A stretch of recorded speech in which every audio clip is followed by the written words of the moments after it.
নমস্কাৰ বন্ধুসকল জয়জতে সকলোকে এনবি আসাম 87 ইউটিউব চেনেললৈ স্বাগতম জনাইছোঁ আৰু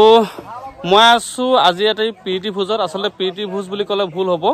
গৰখীয়া ভোজ আসলে গৰখীয়া হকামটো আপোনালোকৰ ফালে পাতে নাপাতে আপোনালোকে জনাবচোন এটো হৈছে আসলতে পূৰ্বৰ পৰা চলি হোৱা এটা নিয়ম ককা আজুককা দিনৰ পৰা চলি হোৱা এটা আসলে হকাম বুলি ক'ব লাগিব পূৰ্বতে আমি শুনামতে নদী কাষত কোনোবা এটা মানে নিজান ঠাইত গৈ আসলতে কণ মইনীসকলক বাদ কৰি বৃদ্ধ বয়সস্থ লোকসকল যায় আৰু তাত এনেধৰণে গছৰ তলত বা এনেকুৱা হেৰি হাবিৰ মাজত আসলতে ডাঙৰীয়া হকাম বুলি যিটো কয় আসলতে এই হকামটো এইটো কাৰণে পতা হয় আমি যিসকল এতিয়াও বয়সস্থ লোক আছে তেখেতসকলৰ পৰা আমি জানিব পাৰিছোঁ যে এই হকামটো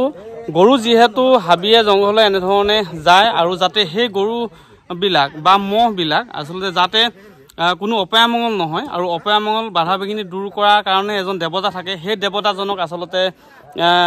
উপাস্য দেৱতা হিচাপে এই হকাম ভাগ কৰা হয় গৰখীয়া হকাম ভাগ আৰু সেই গৰখীয়া হকামৰ প্ৰত্যেক বছৰে আৰু এতিয়া সেই নদী কাষৰ পৰা বা নদী টুপলিৰ পৰা বা গছৰ তলৰ পৰা আহি ইতিমধ্যে মুকলি জেগাত আৰু আগতে যেনেধৰণে কণ মইনামণিসকলক বাদ কৰা হৈছিল এই হকামত কিন্তু বৰ্তমান আসলতে এটা প্ৰীতি ভোজ নিচিনা হয় এহাল হাঁহ প্ৰয়োজন হয় মতা এটা আৰু মাইকী হাঁহ এজনী আৰু সেই হাঁহটো দিয়াৰ পাছত যে যেনেকৈ পাৰে দান দিব পাৰে আৰু এনেধৰণে সকলোৱে মিলি বোৱাৰী জীয়ৰী আদি কৰি ঘৰখনৰ কণ মইনামণিৰ পৰা সকলোকে আদি কৰি এতিয়া যিটো গৰখীয়া ভোজ হিচাপে গৰখীয়া হকাম হিচাপে পতা হয় ইয়াত সকলোৱে আসলতে আহে আৰু এনেধৰণে সকলোৱে আহি ইতিমধ্যে আমাৰ এই প্ৰীতি ভোজ ভাগ বা গৰখীয়া হকাম ভাগত সকলোৱে সহযোগ কৰিছেহি আৰু মই সেয়া পৰিৱেশ কিছু দেখুৱাই যাবলৈ চেষ্টা কৰিম ইতিমধ্যে আমাৰ বোৱাৰী জীয়ৰী পেহা সকলো আহি ইতিমধ্যে শাক কুটা বা ৰান্ধনি কৰ্মত সকলোৱে ব্যস্ত হৈ আছেহি আৰু পুৱাৰ পৰাই সকলোৱে এই কৰ্মত সহযোগ কৰি আছে কিয়নো এটা আসলতে প্ৰীতি ভোজ লগতে আমাৰ উদ্দেশ্যটো হ'ল গৰখীয়া হকাম আৰু এই গৰখীয়া হকাম ভাগত মই আপোনালোকক জনালোৱে যে পূৰ্বতে যেনেধৰণে নদী কাষত বা গছৰ তলত নিজান ঠাইত কৰা হৈছিলে য'ত শিশুসকলক তালৈ নিয়া নহয় বা 15 বছৰ তলৰ ল'ৰা ছোৱালীসকলক বা আমি যিহেতু বাইলকাল বুলি কওঁ তেখেতসকলক নিয়া নহয় আৰু বৃদ্ধ লোকসকল বা বয়সস্থ লোকসকলে সেই ঠাইত যাব পাৰে কিন্তু এতিয়া এনেধৰণৰ নহয় আৰু প্ৰত্যেকে আসলতে এই স্থানত যিহেতু আধুনিক যুগ সময়ৰ পৰিৱৰ্তন আৰু সেইটো কাৰণে মানে সকলোৱে একেলগে প্ৰীতি ভোজ ভাগ আয়োজন কৰা হয় আৰু গতিকে সেই সকলো পৰিৱেশবিলাক মই কিছু দেখুৱাই যাবলৈ আপোনালোকক চেষ্টা কৰিম গতিকে আপোনালোকে ভিডিঅ'টো কণ্টিনিউ চাই থাকিব আৰু বন্ধুসকলক এটা অনুৰোধ জনাইছোঁ যাতে আপোনালোকৰ ফালে এনেধৰণে গৰখীয়া হকাম বা গৰখীয়া ভোজ পাতে নে নেপাতে সেই কথাটো কমেণ্ট কৰি জনাব আৰু বন্ধুসকল ইতিমধ্যে আমাৰ আইসকলে আৰু বৌ বোৱাৰী সকলোৱে ইতিমধ্যে শাক কুটা কৰ্মটো শেষ কৰিছে কিন্তু আমাৰ এয়া মৃদুল কাটি ইতিমধ্যে কাটি আছে মাংস মই অলপ আগতে আপোনালোকক জনাইছিলোঁ যে এহাল হাঁহ প্ৰয়োজন হয় এই হকাম ভাগত আৰু ইতিমধ্যে আমাৰ খুৰাহঁতেও এয়া কৰ্মত ব্যস্ত হৈ আছে ৰান্ধনি কৰ্মত আৰু এই ঠাইতে হ'ব সকলোৱে ইয়াৰ প্ৰীতি ভোজটো আৰু এইটোকে কোৱা হয় গৰখীয়া ভোজ আৰু গৰখীয়া ভোজৰ কিছু পৰিৱেশ আৰু মই দেখুৱাই যাবলৈ চেষ্টা কৰিম আৰু বন্ধুসকলক মই জনাই দিওঁ যে গৰখীয়া ভোজটো প্ৰকৃততে কি বা কেনেধৰণে পূৰ্বতে আছিলে আৰু বৰ্তমানে কেনেধৰণে আচলতে ইয়াক পালন কৰা হৈছে বা গৰখীয়া ভোজটো অনুষ্ঠিত কৰা হৈছে গতিকে এনেধৰণে সকলোৱে আহে আৰু পুনৰবাৰ বন্ধুসকলক ৰিকুৱেষ্ট জনাইছোঁ যাতে আপোনালোকৰ ফালে এনেধৰণে গৰখীয়া ভোজ আয়োজন কৰে নে নকৰে সেই কথাটো আপোনালোকে কমেণ্ট কৰি জনাবলৈ নাপাহৰিব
বন্ধুসকল দেখিলে ইতিমধ্যে সকলো গাঁৱৰ ৰাইজে আহি একত্ৰিত হৈ আচলতে